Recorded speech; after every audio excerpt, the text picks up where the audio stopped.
Bismillahirrahmanirrahim. Assalamu alaikum 10th class students. How are you? Hope you all are fine with the grace of Allah subhanahu wa ta'ala. Welcome to computer class.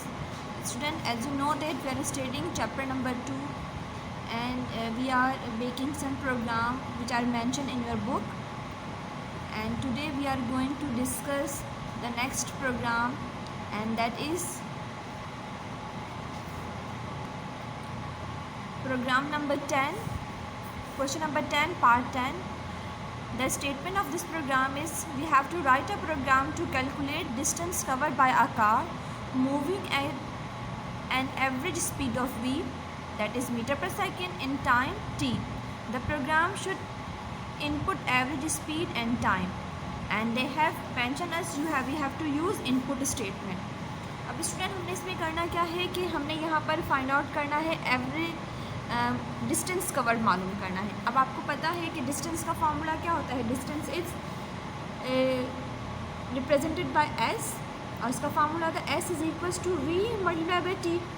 It's mean कि हमें distance मालूम करने के लिए we required V average speed and T time, यानी कि हमें ये दो चीज़ें चाहिए डिस्टेंस मालूम करने के लिए. सो दे हैव टोल्ड अस हमने क्या करना है, एवरेज स्पीड डिस्टेंस हमने कैलकुलेट करना है. Distance cover by a car moving an average speed of V and time T. The program should input average speed and time. अब हमें प्रोग्राम में क्या करना है, एवरेज स्पीड और टाइम को हमें क्या लेना है, इनपुट लेना है. अब हम प्रोग्राम स्टार्ट करते हैं. अब हमें जैसा कि हमारे फार्मूले मेंशन है S is equals to V multiply by T, तो हमें रिक्वायर्ड डिस्टेंस के लिए क्या है, वेलोसिटी यानी कि स्पीड हमें चाहिए और हमें टाइम चाहिए. तो हम लाइन नंबर 10 पर उन्होंने कहा है कि हमें इनपुट स्टेटमेंट यूज़ करनी है. लाइन नंबर 10 पर हम क्या करेंगे, इनपुट इन्वर्टेड कॉमास में हम मैसेज टाइप करेंगे जो यूज़र की रीडेबिलिटी को बढ़ा देगा, कि उसको पता चलेगा कि हमने क्या इनपुट करना है. इन्वर्टेड कॉमास में इनपुट के साथ हम जो भी स्ट्रिंग राइट करेंगे वो कंप्यूटर स्क्रीन पर एज इट इज़ राइट होगी. इन्वर्टेड कॉमास में हमने राइट किया enter average speed inverted commas close semi colon, और हम जब भी स्ट्रिंग लिखेंगे उनको सेपरेट करेंगे या तो कॉमा से या फिर सेमी कॉलन से. अगर आप कॉमा लेंगे तो भी इट्स ओके, सेमी कॉलन देंगे तो भी इट्स ओके. ठीक है, इन दोनों का डिफरेंस आप अभी आगे पढ़ते हैं. उसके बाद हम टाइप कर देंगे वी. ठीक है, नेक्स्ट लाइन पर जैसे ही एंटर करेंगे लाइन नंबर 20 आ जाएगी. लाइन नंबर 20 पर है input enter time semi colon again T. अब यहाँ पर जो हमारी एवरेज स्पीड जो हमारी इनपुट होगी वो कहाँ पर स्टोर हो जाएगी, वेरिएबल वी में, और जो टाइम होगा वो कहाँ स्टोर हो जाएगा, वेरिएबल टी में. अब दो चीज़ें हमारे पास, दोनों चीज़ें इनपुट आ गई. अब हम कैलकुलेट करते हैं, फार्मूला पुट करते हैं. Let S is equals to V multiply. ये मल्टीप्लाई का सिंबल है, हमने पहले ही बताया था आपको कि अर्थमेटिक जो मल्टीप्लिकेशन होती है आपके पास, वो आपके पास इस तरह इस स्टैटिक की फॉर्मेट में होती है, मल्टीप्लाई बाय टी. अब वी और टी को जो मल्टीप्लिकेशन ऑपरेशन होगा दोनों के दरमियान, इनका आंसर स्टोर किस में हो जाएगा, डिस्टेंस में हो जाएगा. 40 पर प्रिंट डिस्टेंस कवर. अब प्रिंट के साथ जब हम इन्वर्टेड कॉमास में जो भी स्ट्रिंग राइट करेंगे वो कंप्यूटर की स्क्रीन पर एज इट इज़ आ जाएगा. Distance cover semi colon S, यानी कि वी और टी को जो कैलकुलेट करके आंसर हुआ था वो कहाँ पर स्टोर हो जाएगा, आपके पास एस में स्टोर हो जाएगा, और यहाँ पर वो एस डिस्प्ले कर देगा. अगर हम इसका आउटपुट डिस्प्ले करते हैं तो हम ये अज्यूम कर लेते हैं कि ये हमारे पास कंप्यूटर स्क्रीन है. ठीक है, अब अगर हम लाइन नंबर 10 को वो एग्जीक्यूट करेगा तो वो पहले मैसेज आपके पास आएगा एंटर एवरेज स्पीड, और आगे क्वेश्चन मार्क आएगा. ठीक है, हम जैसे ही v की वैल्यू टाइप कर लेंगे तो वो नेक्स्ट लाइन को एग्जीक्यूट करेगा और आ जाएगा एंटर टाइम, और अगेन क्वेश्चन मार्क देगा क्योंकि ये इनपुट जा रही है वैल्यू. तो क्वेश्चन मार्क आएगा तो हम यहाँ पर क्वेश्चन मार्क वैल्यू दे देते हैं 4, राइट. उसके बाद यहाँ पर आ जाएगा लाइन नंबर 30 पर कैलकुलेट करेगा 5 मल्टीप्लाई बाई 4 दैट इज़ 5 4 = 20. तो एस की वैल्यू क्या हो गई, 20. अभी यहाँ पर जब लाइन नंबर 30 तक पहुँचेगा तो वो सिर्फ अपनी मेमोरी में इसको कैलकुलेट करेगा. लाइन नंबर 40 पर इसको ऑर्डर मिला प्रिंट डिस्टेंस कवर, तो यहाँ पर डिस्प्ले क्या होगा, डिस्टेंस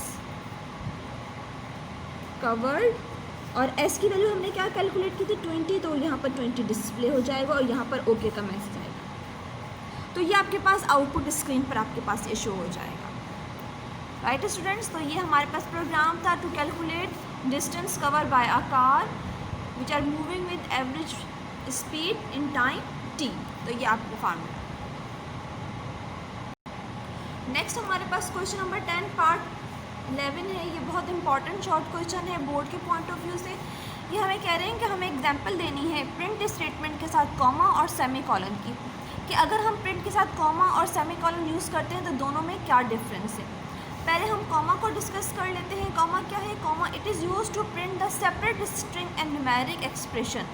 ठीक है, यानी कि किसी भी स्ट्रिंग को हम एक ही लाइन में प्रिंट करवा रहे हैं तो उनको सेपरेट करने के लिए हम क्या यूज़ करते हैं? कॉमा। और सेमी कॉलन जब हम प्रिंट के साथ यूज़ करते हैं तो ये बिल्कुल एक दूसरे के साथ क्लोज करके टाइप करते हैं। अब हम इसके प्रोग्राम के साथ अंडरस्टैंड करेंगे। आपको जब भी ये शॉर्ट क्वेश्चन आएगा आपने इसको एग्जाम्पल के साथ इसको सपोर्ट करना है अपने आंसर को। लाइन नंबर 10 पर क्या है? लेट ए इक्वल टू 100, यानी कि ए एक वेरिएबल है, उसके अंदर क्या स्टोर करवा दिया उन्होंने? 100। बी के अंदर उन्होंने स्टोर करवा दिया 200। अब हमने ए और बी को हमने कॉमा के साथ सेपरेट किया। और लाइन नंबर 40 पर हमने प्रिंट के साथ ए और बी को हमने किसके साथ सेपरेट किया? सेमी कॉलन के साथ। अब जब ये प्रोग्राम एग्जीक्यूट होगा हमारे पास, तो जब इसकी एग्जीक्यूशन आएगी तो हमने देखा कि जैसे ही वो लाइन नंबर 30 पर आएगा, यानी कि वो प्रिंट करेगा ए बी, तो दोनों के दरमियान क्या है? कॉमा। तो कॉमा क्या था कि दो वेरिएबल्स को या दो न्यूमेरिक वैल्यूज़ को या दो स्ट्रिंग को क्या करता है? वो सेपरेट करता है। अगर हमें दोनों वैल्यूज़ को सेपरेट करके राइट करवाना है तो हम क्या यूज़ करेंगे? कॉमा। और सेमी कॉलन क्या करता है? प्रिंट करता है क्लोज। ठीक है ना, क्लोज टुगेदर। देखिए आपने बताया था क्लोज टुगेदर। तो जब मैंने ए सेमी कॉलन बी किया तो ए और बी की वैल्यू को क्या कर दिया? उसने क्लोज करके टाइप कर दिया। ठीक है, सो ये हमारे पास है कॉमा और सेमी कॉलन का पर्पस, कि हमारे पास जब भी हम प्रिंट स्टेटमेंट के साथ कॉमा यूज़ करेंगे तो एक्सप्रेशन चाहे वो न्यूमेरिक हो चाहे वो स्ट्रिंग हो तो वो उसको क्या करेगी? आपको सेपरेट करके राइट करेगी। It is use to print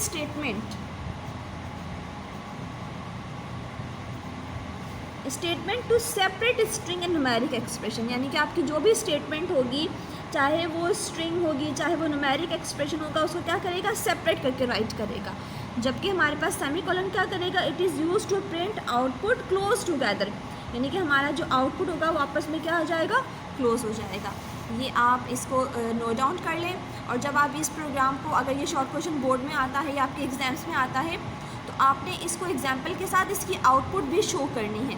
ठीक है, इस तरह आपने इसी पैटर्न से इसको सॉल्व करना है ताकि एग्जामिनर हो को उसको पता चल जाए कि आपने कॉमा और सेमी कॉलन को किस तरह जस्टिफाई किया है, कि आपको पता चल जाए कि दोनों में क्या डिफरेंस है। Okay students, yes student, it's your home task, you have to learn and write. देखिए आपकी जो 10th क्लास की कंप्यूटर की जो एक्सरसाइज के क्वेश्चंस हैं, these are very much important. ठीक है, बोर्ड पॉइंट ऑफ व्यू। तो आप लोगों ने करना है कि क्वेश्चन नंबर 10 का पार्ट 10 और 11 इन दोनों को आपने राइट भी करना है। ठीक है, और प्रोग्राम की आप लोगों ने प्रैक्टिस भी करनी है।